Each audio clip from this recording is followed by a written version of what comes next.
Udisa. Terus dikasihlah larutan KI. Larutan KI sudah saya sediakan, nanti antara meja satu dan yang lain yang saya bedakan hanya konsentrasinya. Ya. Isi larutan KI pakai corong, sisakan space 1 cm dari atas. Tujuannya apa coba? Dikasih elektroda nggak tumpah. Jadi ngisinya nggak boleh penuh, apalagi sampai tumpah oleh ya. Kasih space sekitar 1 cm untuk diisi ditempati elektroda. Kemudian dimasukkan elektroda negatif, katoda, berarti dihubungkan dengan power supply yang negatif. Kabelnya terserah kalian, tapi umumnya yang negatifnya warna hitam atau biru, yang positif warnanya merah. Tapi diulang-alik ya oleh yang penting kamu ngerti bahwa di power supply itu yang negatif itu namanya katoda, kalau di sini yang positif itu terhubung di anoda. Itu harus paham. Kabel mau olah-alik oleh air ya. Terus yang berikutnya setelah terpasang nyalakan larutan KI. Nah, dari rumah itu kalian sudah di badukmu kuwi wis enek larutan KI iki nek dielektrosis di katoda anoda yang terjadi apa? Itu harus sudah ada. Di katoda kan reduksi. Yang reduksi sama. Ayo larutan KI. Yang tereduksi di katoda sama? Ya, yang tereduksi adalah H2O. Bener dua nih toh, Kenapa kok H2O? Kationnya kan K+. K+ itu 1A. Dalam larutan dia tidak mungkin tereduksi. Yang tereduksi pasti pelarutnya H2O. Nek dolanan dhewe karepmu itu pilihanmu ya. H2O. Maka H2 itu kalau tereduksi hasilnya adalah H2 dan OH-. Secara visual pasti nanti di sekitar katoda ini akan muncul gelembung-gelembung. Ya, ya. Iku wis ono ning prediksimu. Aja sampai kok ono gelembung ya. Aja ngono. Ya. Enak. Gelembung. Nah, gelembung itu prediksimu sudah harus muncul bahwa itu H2. Tapi kita enggak bisa. Oh, ini H2. Alasannya apa? Ya teori ini ngono, jangan seperti itu. Kamu benar-benar kudu bisa membuktikan bahwa itu H2. Caranya piye? Lek kita menyasar langsung ke H2 itu sulit. Ya. Membuktikan H2. Sebenarnya bisa tapi sulit. Bisa pakai api, dikasih api nanti dia meletup-letup api itu. Tapi karena produk H2 ini sangat kecil, itu kadang sulit diamati. Maka yang lebih mudah kita membuktikan keberadaan bahwa gelembung itu H2. Kita sasar temannya H2 di sini. Siapa tadi? Selain H2 terbentuk apa? OH-. OH- secara visual nggak kelihatan. Tapi kita bisa buktikan dengan mudah. Pakai apa? Indikator asam basa. Kita sediakan plat tetes ya. Nanti kita sediakan pipet.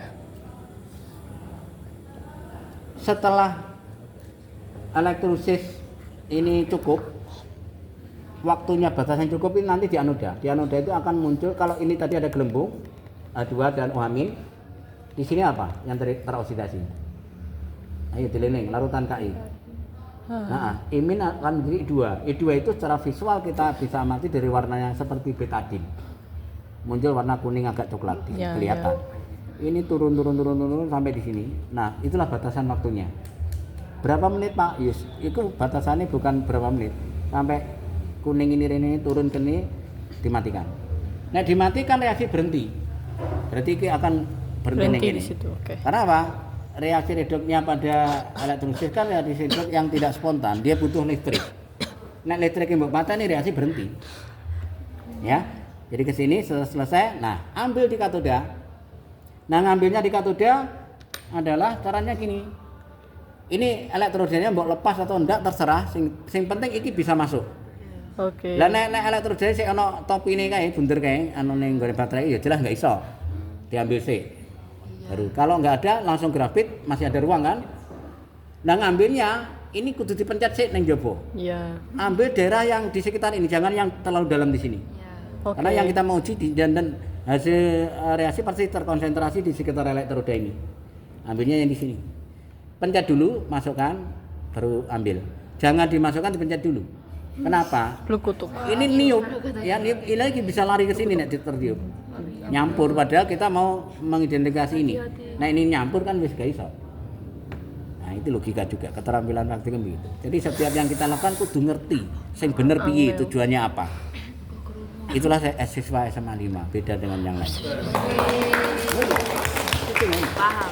Engko nek nang kono sampai ditakoni waktu ini gak iso guru kimiamu sapa? Ngisi-ngisi aja mbok sebut namaku. Tuh, terus ya apa Pak? Kan gurunya Pak Roy. Namaku sing apik-apik tok ae. Oke. Iki jempik di ngene terus apa jenenge ngene. Ambil. Taruh. Nah, ana pertanyaan nih, Pak, yang dikasih di sini berapa lubang? Nah, itu berarti ya nggak paham. Ini mbok kasih ke sana kan ada tujuannya. Ya. Tujuannya apa? Mau mbok uji dengan indikator lakmus merah, lakmus biru, PP universal. Nah, ini jangan dicampur, dipilih 1 2 3 4. Oke. Oke ya. Kok enggak 5 ya? 5 sih 5 mbok kayak apa kan? Oh, kalau penempatannya enggak langsung sembarang, yang penting enggak oke. tercampur. Siap. Sembarang Jadi enggak jauh-jauh tercampur. enggak apa-apa kan, Pak? Oke. Itu ya. Ya. 5 kali. Pertama, dikasih lakmus merah. Kalau ini ada ohamin, mbok kasih lakmus merah, apa yang terjadi? Biru. Biru. Nah, itu sudah harus ada di prediksimu. Bagimu jadi biru. Ya. Kok jadi misalkan jadi loreng-loreng ya ora mungkin ya kan? Keren. Mbok kasih lakmus biru. Jadi apa? Tetap Ya, tetap biru. tetap toh. Ngawur kayak ya. Sampai naik Ohamin. dewe. Ohamin kan basah. Ya. Ketemu lakmus pasti biru. Lakmus biru ya tetap biru, si merah jadi biru. Biru. Kuning. Dengan lakmus saya urung yakin bahwa itu amin. Lanjutkan yang ketiga. Pakai universal atau pakai PP dulu. PP enggak berwarna, tapi ketemu ohamin menjadi ungu atau jingga ya. Jingga yang benar. Jadi jingga.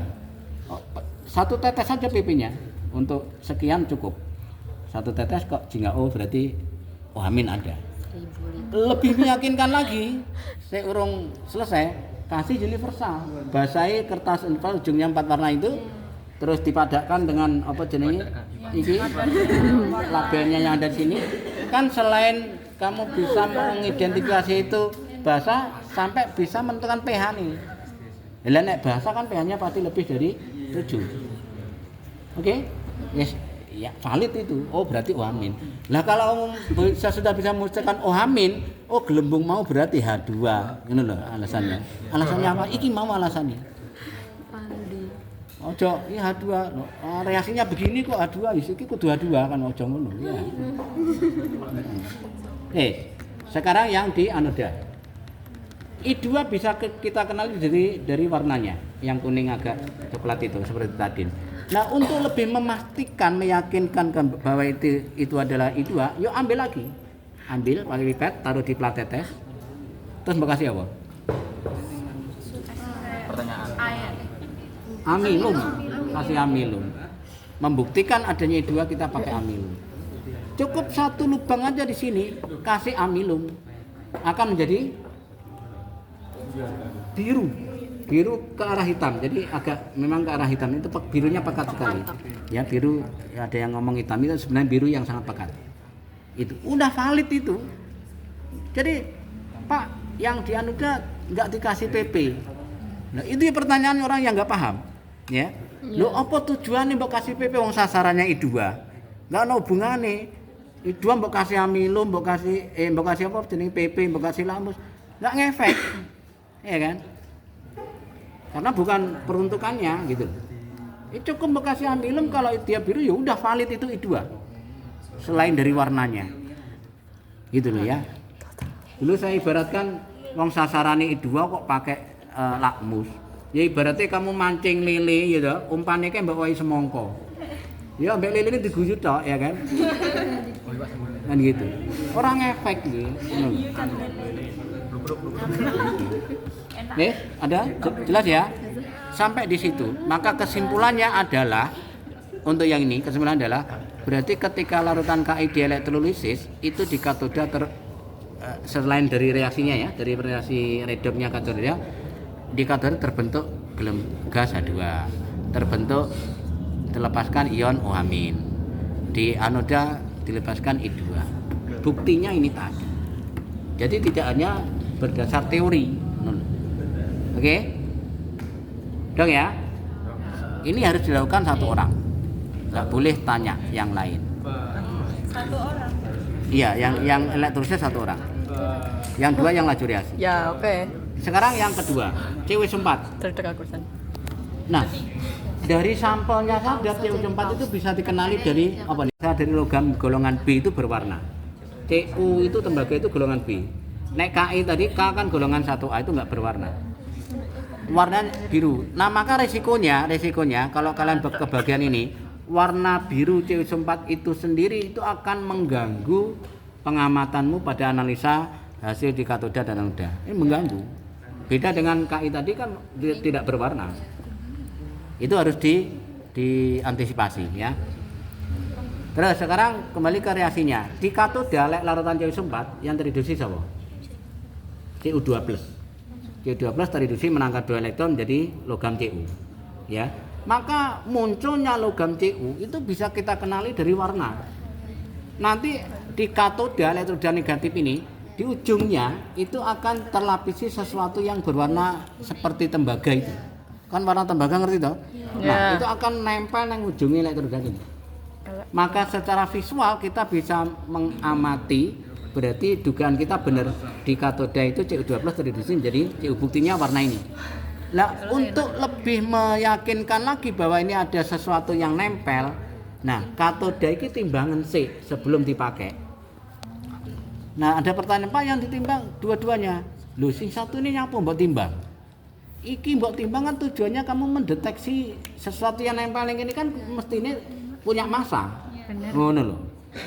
Jadi sebelum mbok pakai dan pastikan itu sudah bersih, ditimbang, setelah dipakai ada lapisan ini ditimbang lagi.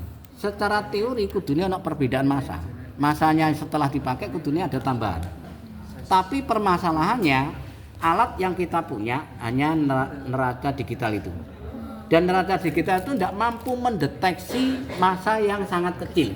Ketelitiannya terbatas. Maka nanti kalau kalian peroleh data, sekali lagi data apa adanya, jangan direkayasa. Kok massanya tetap nggak ada perubahan? Ya udah dicatat aja. Nah, tapi di analisamu sudah muncul, loh kena kudune kan bertambah, kenapa kok tetap? Kemungkinan neraca itu tidak mampu mendeteksi tambahan ini. Bahkan ada kemarin setelah dipakai ditimbang massanya malah berkurang. Nah, itu juga ya sangat mungkin. Kenapa? Sing awale ora kurang bersih. Ada partikel-partikel yang nempel ning gone elektroda. Nah, ketika mbok pakai iki lepas masuk neng larutan. Kan bisa aja. Ngono. Jadi nggak usah panik. Tetap beberapa kemungkinan yang logis itu bisa dikemukakan. Ngono. Seperti itu. Itu di katoda. Wes ya. Pembuktian tembaga sudah melalui visual pengamatan visualisasi ataupun secara kuantitatif ditimbang, antisipasi ditimbang. Kemudian sampai buat timbang kabeh berarti kamu nggak paham. Iki lho katoda tok sing perlu mbok timbang, sing anoda nyapa ditimbang itu. Oke. Sekarang kita bergeser ke yang sisi satunya di anoda. Ketika larutannya CW4, yang teroksidasi di anoda siapa? Halo. SO4 2- itu anion sisa asam oksi itu nggak bisa teroksidasi karena dia oksidator. Siapa coba? H2O. Ketika anionnya sisa asam oksi SO4 dan teman-temannya yang teroksidasi H2O. Ini yang lebih mudah. Ya. Nah, H2O kalau teroksidasi jadi apa? O2 dan H+. Nek tereduksi menjadi H2 dan OH- di katoda. Nek tereduksi di katoda. Nek teroksidasi di anoda hasilnya O2 dan H+. O2 mestinya teramati dari gelembung-gelembung, tapi lagi-lagi kita gelembung O2, gelembung H2 itu nggak bisa dibedakan secara visual. Berarti sama, kita sulit langsung menyasar O2 ini. O2 itu sebenarnya sifat khasnya dia menyalakan bara api. Jadi kalau kita kasih lidi yang membara atau kawat yang membara yang dhuwuring ini, lek ketemu O2 dia menyala lidi atau kawat itu. Bangku. Tapi itu susah dilakukan di praktikum ini karena ini permukaannya cukup lebar, sedangkan O2 yang lepas itu sedikit. Kecuali kalau ini permukaannya kayak ini misalnya kan terkonsentrasi O2-nya. Bara api taruh di atasnya bisa terdeteksi. Tapi ya, itu ini pernah Pak iso. itu Pak. Biologi tapi. Ya, seperti itu. Oke, maka yang kita sasar adalah temannya O2, yaitu siapa tadi? H+. Lek kamu bisa membuktikan bahwa di sini ada H+, berarti alasan itu bisa dipakai dasar untuk menyimpulkan bahwa gelembung itu O2. Nah, caranya piye H+? Ya kaya mau hamin. Kasih lakmus akan jadi H+. Merah. Kan H+ ya hamin tadi kan. Merah. Dengan PP menjadi Merah. dengan PP menjadi apa? Istirahat jam 12.04. Iya. Ini tapi jamnya 15 menit lagi. Oke, 11.04. Waktu kita cek piro? 15. Oke. Baik. Jadi kasih lakmus menjadi merah. Nek dikasih PP menjadi Ini nggak mau beli. merah. Jingga. Jawabannya tidak menjadi apa-apa kan. Selap. Larutan PP kan nggak berwarna. Dalam larutan yang netral atau asam, ya tetap tidak berwarna. Lek dalam larutan yang basah baru menjadi jingga. Itu PP, nggak ada warna lain. Mau apa ungu, barang nggak warna. Merah. Sampai naik dewe iki. Pengen jingga. ungu. Gitu ya. Jadi kalau itu ambek neng gone katodane waktu KI tadi. Ini PP enggak berubah. Terus untuk meyakinkan ya kasih aja universal. iPhone. Kasih universal. Maka dengan universal akan terdeteksi pH-nya pasti di bawah 7. Nah, itu sudah komplit. Membuktikan oh di situ berarti ada H+. Berarti gelembung itu adalah O2. Ngono ya.